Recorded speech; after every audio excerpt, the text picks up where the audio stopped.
The latest in Israel and the occupied territories. Israeli commandos have boarded and seized a Gaza-bound aid ship of Jewish activists just miles off the Gaza coast. The activists were attempting to deliver a symbolic load of medicine, a water purifying kit, and other humanitarian aid to the Gaza Strip. The Jewish boat to Gaza was the latest attempt to break the blockade since Israel's deadly attack on an aid flotilla in May.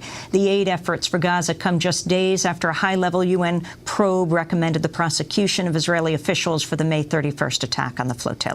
The developments also come as Israel escalates its hold over the occupied territories in the West Bank. Jewish settlers resumed building settlements Monday, one day after Israel refused to extend its partial freeze on settlement expansion. The U.S. had quietly lobbied for the extension, and Palestinians had threatened to walk away from peace talks if settlement building resumed.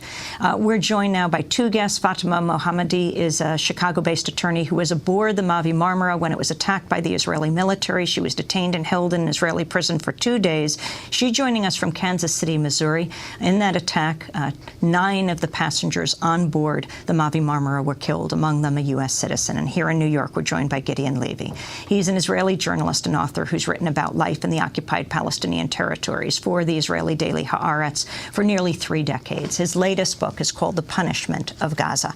I want to turn first to Fatima. This report that's come out of the UN Human Rights Council recommending prosecution of the Israeli military for what it did on the Mavi Marmara. Your response. You were on board that ship. Describe it. I was on board the Mavi Marmara, was on deck for a majority of the attack until having to assist a cameraman who had been shot twice in the arm downstairs. The report did a very accurate job at describing not only the injuries to the people on board, as well as those who were eventually who were killed either on the ship or later died from their injuries, but also the political and humanitarian situation both around Gaza and as well as with the activists that were attempting to break the siege of Gaza. I thought that the Human Rights Council report did a very good job, especially at pointing out the various international laws that Israel was in violation of in their attack, as well as pointing out the larger scope of things, which is the illegality of the siege on Gaza. Israel still says that the attack was self-defense and considers the Turkish charity group which led the flotilla to be terrorists linked to Hamas. Fatima Mohammadi. IHH was never called a terrorist organization until after the Israeli attack on the flotilla. Prior to that, they have worked for nearly a decade in 120 different countries, doing nothing but very commendable work across the board in many conflict and crisis areas. IHH is absolutely the farthest thing from a terrorist organization. But of course, anything that is related to assisting the Palestinians, not just in their liberation, but also just in their very basic survival, is labeled as terrorism. And that is a central problem with the humanitarian aspect of the Palestinian situation, especially that of Gaza. Additionally, Israel's insistence on believing only their side of the story and showing only video and footage from midway through the attack, when all of us on board the ship, including the Human Rights Report, which verified that all of the activists and the humanitarian workers that were on board consistently said that the attack started about 30 minutes before the soldiers even boarded the ship, with gunfire from the Zodiac rafts that surrounded us from about 4 o'clock in the morning on. Gideon Levy, you're an Israeli journalist. You've now written the book, The Punishment of Gaza. You've written extensively about Gaza, reported from there. The Israeli government says there's no siege of Gaza. So these Jewish activists, for example, who have just been detained, attempting, like Fatima did on the Mavi Marmara, to break the siege, they say it's a myth, it's a misnomer. Yeah, the Israeli propaganda can invent a whole world of itself, you know. Gaza is under siege. Gaza is still the biggest prison on earth. The fact is that there is no movement out of Gaza. Almost no one can get out of Gaza. The fact that no goods can be taken out of Gaza. Gaza is a siege. It was a siege before, but the guards were sitting inside. After the evacuation, the guards, for their own convenience, decided to get out of this prison, but it remained remains the biggest prison on earth. Nobody can contradict it, even not the Israeli propaganda. You're a Jewish journalist. What is the response of the Israeli Jewish community to your reporting, to how you're describing it? It differs. I am an alternative voice. I don't stand for the majority, for sure not. And the majority loves to hate me. I mean, it's not very pleasant to be a Gideon Levy in Israel today. But in the same time, there is also quite an audience, quite a readership who sees different eye to eye with me. And with all my modesty, I get also very warm reactions. But no doubt that the other ones are the majority.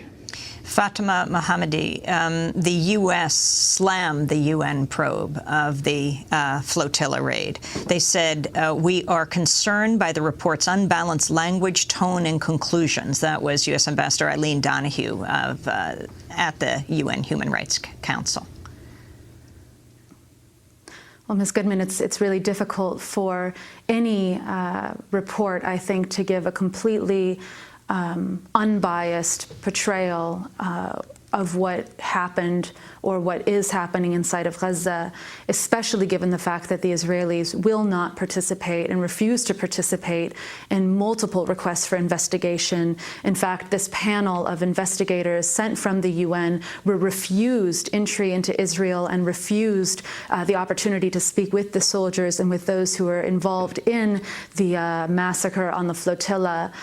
They were, in fact, turned away. So the only investigation that they were able to conduct after multiple requests that were denied by the Israelis was by the Jordanian and Turkish officials, as well as with IHH representatives and with the eyewitnesses and the participants on the flotilla.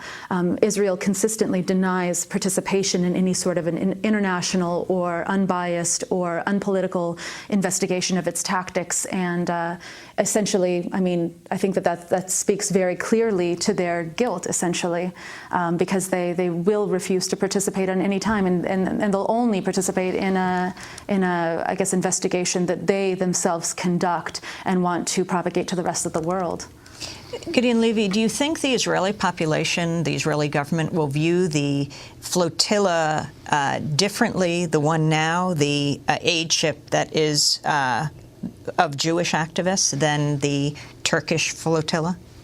Unfortunately not. I mean, the brainwash system works like this, that anyone who dares to criticize Israel or anyone who wants to help Gaza, to help the people in Gaza, is immediately labeled as anti-Semitic, and it might even be the Jewish activists. They will be, I mean, there are a few Israelis on this boat. They are traitors. And the resumption of the building of the settlements in the West Bank, the effects of this and what this will mean? This is the best way to judge the real intentions of Israel, the real intentions of Prime Minister Benjamin Netanyahu.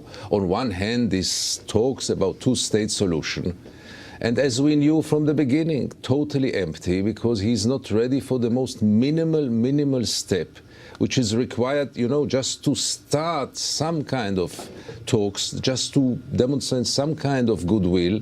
And even this is too much for Israel and too much for the current government. So the expectations, which were low in any case, should be now even lower.